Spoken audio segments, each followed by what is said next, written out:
This is LA's fire chief, Christine Crowley. And around 3 weeks ago, she wrote a detailed report to the city's mayor, Karen Bass, saying that her fire department was facing, and I quote, unprecedented operational challenges due to millions of dollars in budget cuts already approved. Which my response is, he got himself in the wrong place. Chat, I need you to imagine this. So, you wake up in the morning, you are in LA, California, you feel something is off.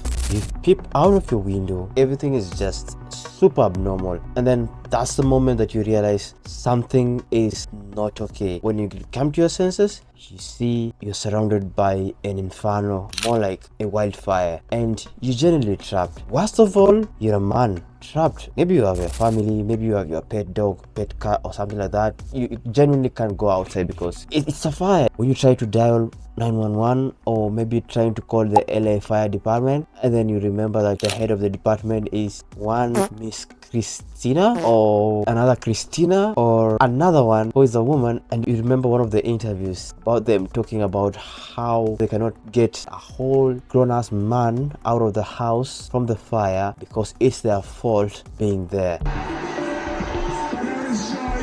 Wow, what a scenario, bro. What a scenario. What if I tell you that that is actually what is happening right now in LA? At least. Yesterday, I was going through the social media, especially X, and then I found this weird video. Can we just watch this video? You want to see somebody that responds to your house, your emergency, whether it's a medical call or a fire call, that looks like you. It gives that person a little bit more ease, knowing that somebody might understand their situation better. Is she strong enough to do this? Or you couldn't carry my husband out of a fire, which my response is, he got himself in the wrong place if I have to carry him out of a fire. Oh, hell no, man. What the fuck, man? Amazing. It's just amazing how this video ends with 5% of the fire department are women, and funny how the 5% are the ones that are the leaders of the department, and the 5% are trying to show us how they are capable of doing their job. But also the fire already is devastating. The fire is already taken up most of the LA, I mean all the way to Hollywood, and it takes me to this point where we need to talk about diversity, ethnicity, or inclusion. What is DEI? Diversity, ethnicity, or inclusion, or diversity, exclusivity, and inclusion, whatever. Just diversity and inclusion, that whatever that thing is at workplaces, it's just not working. The situation in LA and the leadership vacuum is becoming more and more apparent every day. So you have Gavin Newsom on camera when asked, hey, what about the fact that the fire hydrants didn't have any water in them? Says, oh, you know, the local leaders, they're going to comment on that. The local leaders will respond to that. The local leaders were in Ghana, or we now find out the deputy mayor was on leave for allegedly calling in a fake bomb threat. So those are the local leaders. I was looking at this interview chat, and I'm just gonna let you listen to this just a little bit. Listen. The fire departments and the firefighters in California, and the interest was that there were too many white men who were firefighters, and we need to have a program in California to make sure we don't have enough white men as firefighters. So we have DEI, so we have budget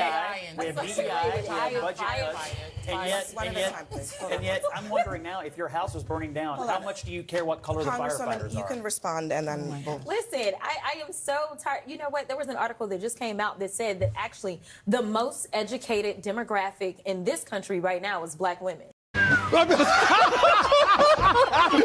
So let me be clear. Because you are a woman, or because I know that some of the right has been sharing these photos of the fact that I believe that the fire chief may be a woman or something, that has nothing to do with it. We are looking at qualifications. What diversity, equity, and inclusion has always been about is saying, you know what? Open this up. Don't just look at the white men. Open it up and recognize that other people can be qualified.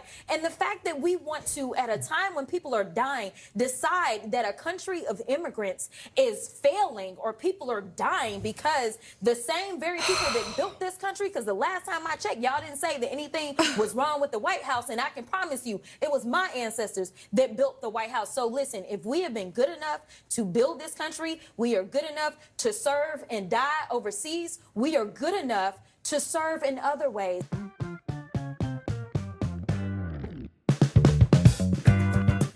Can you imagine someone trying to tell you that just because the fire department has a lot of white males, that other ethnicities have to be added into that department so that they make the department more inclusive? I mean, what is this about inclusivity and diversity? In the workplace, at least one of the core requirements in the workplaces should be your qualification. Like, are you qualified for the job? And for the longest, that is what has been running most companies. People who are qualified to do the job, like the right people for the job. The issue of diversity and inclusions comes in when we now have people who are qualified for the job and they are coming from like maybe different races, their geographical locations, maybe from migrants, legal migrants, but at least they must be qualified. Would you rather have a fire department that has more qualified white males, or a fire department that is DEI approved and it has just hired people based on inclusivity and not their qualification? Think about it. A fire department is one that should be ideally or realistically dominated by the males because of how tough that work is. Can you imagine going into the fire, trying to put out the fire, trying to save people in the fire, trying to save valuable items in the fire, trying to minimize loss? You need someone who is physically strong. Some women can do it, but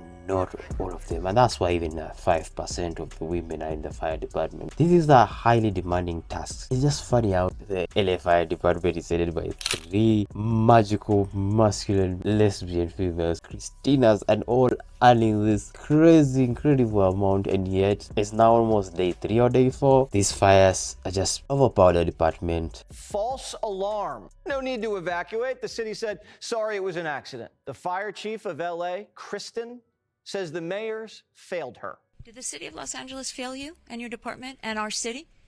It's my job to stand up as a chief and exactly say, justifiably, what the fire department needs to operate to meet the demands of the community. Did they fail you? That is our job, and I tell you, that's why I'm here. So let's get us what we need so our firefighters can do their jobs. Did they fail you? Yes. And it's funny how the reservoir that was supposed to be used in emergencies like this is also dry. It's being alleged that it's empty because they are doing some kind of maintenance. Last week, the reservoir in Pacific Palisades was completely empty. There was no water. It could have been filled with 117 million gallons of water. Instead, it was dry and closed for repairs. Make it make sense, man. This is LA. This is January, and this is period where most wildfires are. It just pains me to see the kind of incompetencies that in LA fire department. And look, I'm a big advocate of women being in high places, doing good jobs. This one here is weird, man. Imagine having 3 women, lesbians, at least in their profiles, and putting out DEI has changed the workplace, and when the real work comes, they look incapable of handling these tasks. I mean, come on, how did you get into this? How did the world change into this, man? You tell me, bro. I feel like LA Fire Department is a joke. Where we know that the top 3 leaders in charge look more like a cabal of Smith attendees than tough, grizzled firemen ready to put out fires. I mean, I think everybody in the LAFD management is a lesbian who is bragging about her lesbianism and really, really proud of her short haircut and short stature and inability to rescue men from burning buildings. Yeah, and not even hot lesbians either, which is super disappointing. No, not the lipstick kind. This is what happens under Democrat rule. And it's kind of what I was alluding to earlier. There are real consequences. Anyway, my prayers to the LA residents and citizens in LA. I know you leaders have really failed you. I know it's really painful to lose properties worth billions. I was reading somewhere close to 60 billion of economic damage. Oh my God. But glad I think the country's government, the American government, is gonna take care of most of the loss. I mean, like, property damage. And this comes to another thing. As a person in the insurance industry, I usually advise people to take insurance. People in the ground usually say insurance is a scam. Well, what I would just advise you guys is that please read the terms and conditions of your proposals or your insurance contract before signing an insurance contract. And please do business with legitimate or people who you trust or people who you know do who make payouts with insurances or people who are less pain in the ass. Otherwise, insurance is not a scam.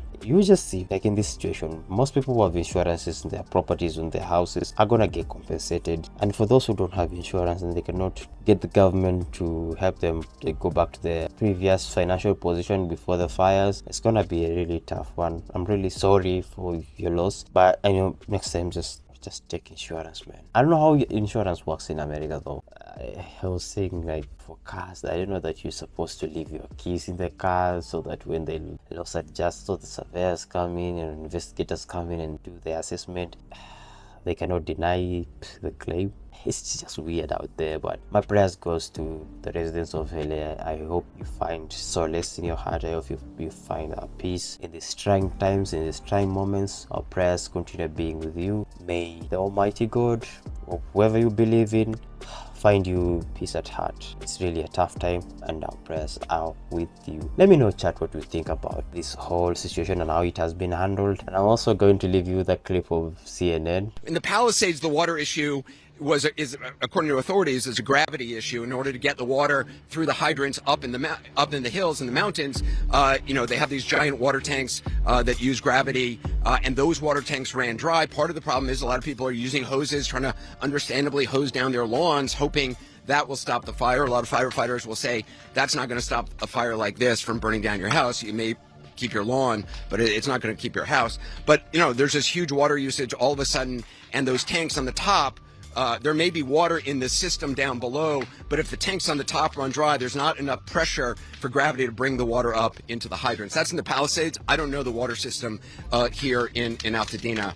I just want to solve this puzzle for you, those who are wondering, why can't we just put the hose in the ocean and just extinguish the whole fire thing? My assumption is seawater is salty, and you know how salty water works with most of the things. They're likely to corrode or most likely damage machines, equipment, electronics, all those things. So it's only advisable to deal with fresh water. I think I've solved most of your questions or most of your imaginations. And also let me know what you think about this whole LA5 thing in the comment section down there below. Let's interact and let me meet you in the next upload. This one was more random. Stay safe, big put in there. Let's meet you in the next upload. Peace.